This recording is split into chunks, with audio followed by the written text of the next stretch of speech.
is the 77 WABC minicast. Let me get to the man himself, Mr. Barrett Media, our good friend Jason Barrett. Barrett, good morning. How are you, buddy? I'm good, Sid. It's a pleasure to be on the number one voted morning show.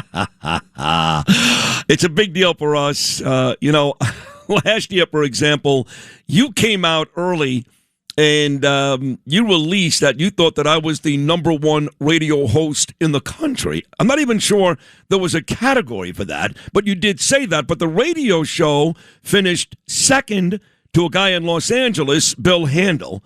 So we were hoping that this year we would get past Bill and leapfrog him to number one. As it turns out, he ended up number 3 on the list this year, but we were able to accomplish that and get to number 1. And we want to find out how. What are the metrics that go into making this show, at least according to Barrett Media, the number 1 show in the country?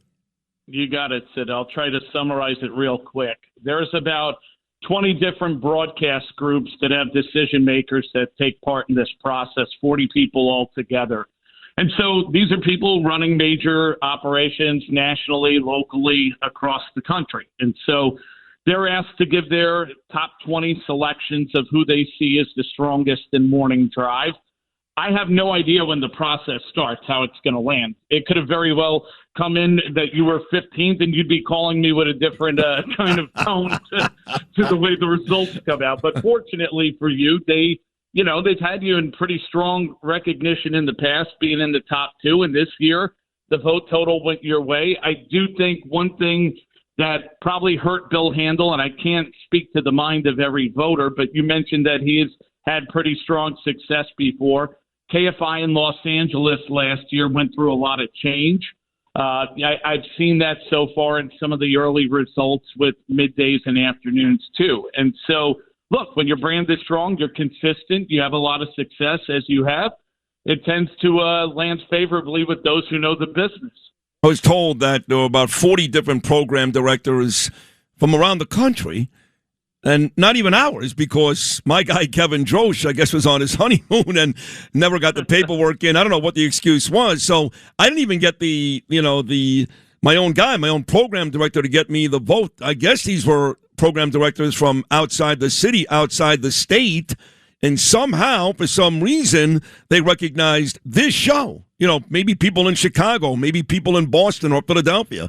They recognized this show as the nation's best. If that's true, that's even bigger.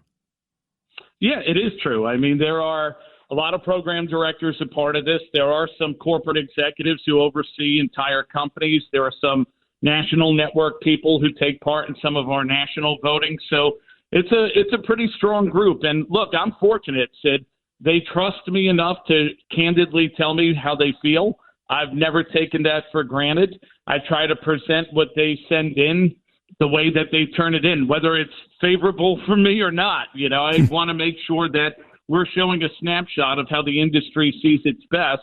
And in your case, they hold WABC and the show you do in high regard.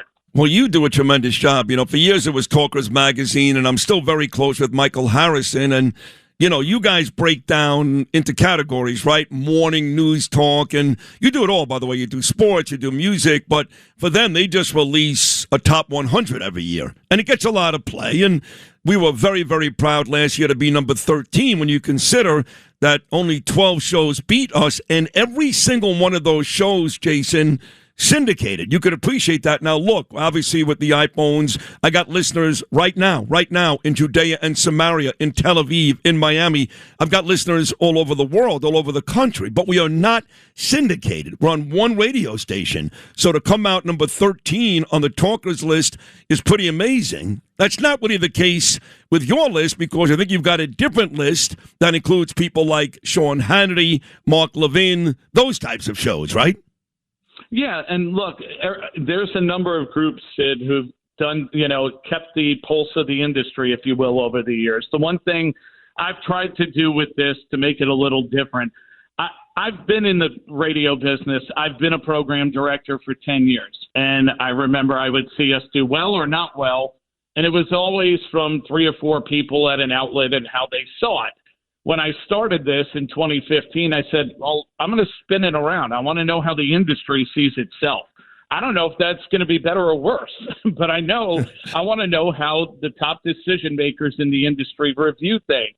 So when we put out the list, I didn't want it to just be, here's Jason Barrett's opinion.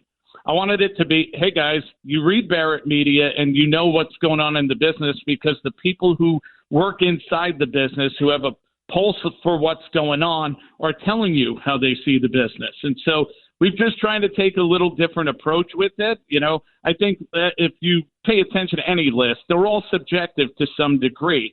But when things show up consistently, and in your case, you've been in the top 2 for 3 years and now number 1, I mean, there's a reason. You've been really strong in New York City on a top brand like WABC, and people respect that. I think the show also, and thank you for that, Jason, thank you.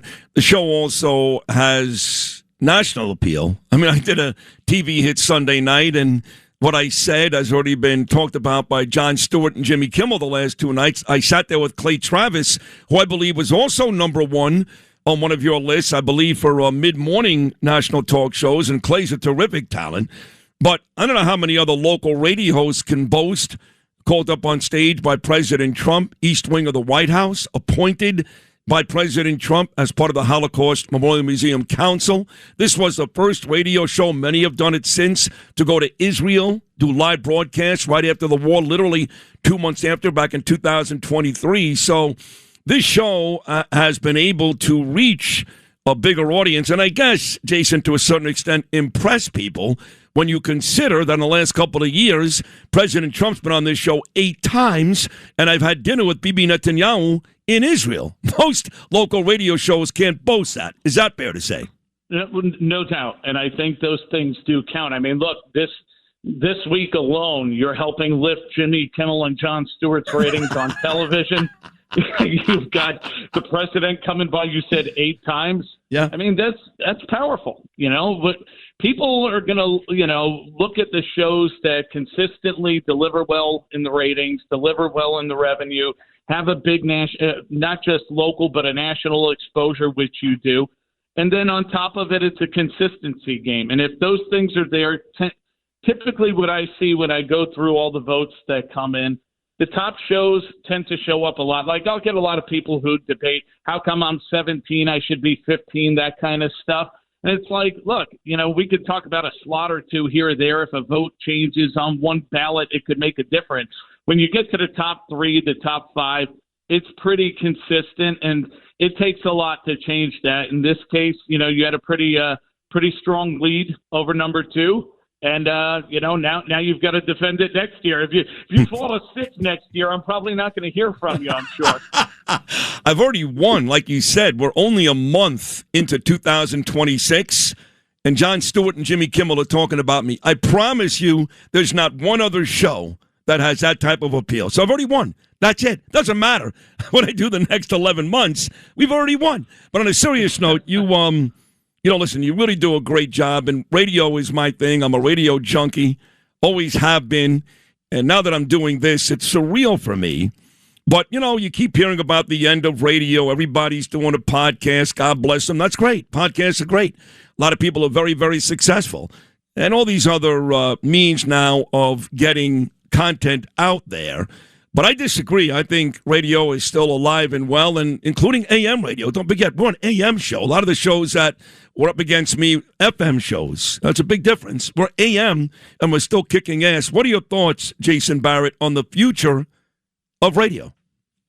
Sid, you just hit a passion point of mine, and I don't want to take up your whole show, but I could easily do it. The biggest issue in radio is radio shoots itself in the foot.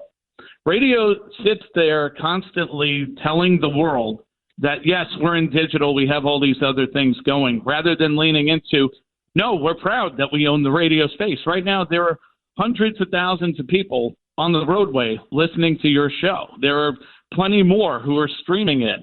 It's a powerful entity, and these things, you know, not only connect the community and the host who's delivering the content, they also help advertisers grow businesses. I think there's never been a better time for radio. The means of distribution are stronger than ever before. The issue is that radio sometimes apologizes for the fact that, well, I know we're on the car dashboard, and I know that's not as sexy as it used to be. Stop saying that. Nobody else has that. There are tons of social platforms. There are thousands, if not millions, of podcasts, depending on the genre you're looking for. How many people can claim to own the entire talk radio space in New York City?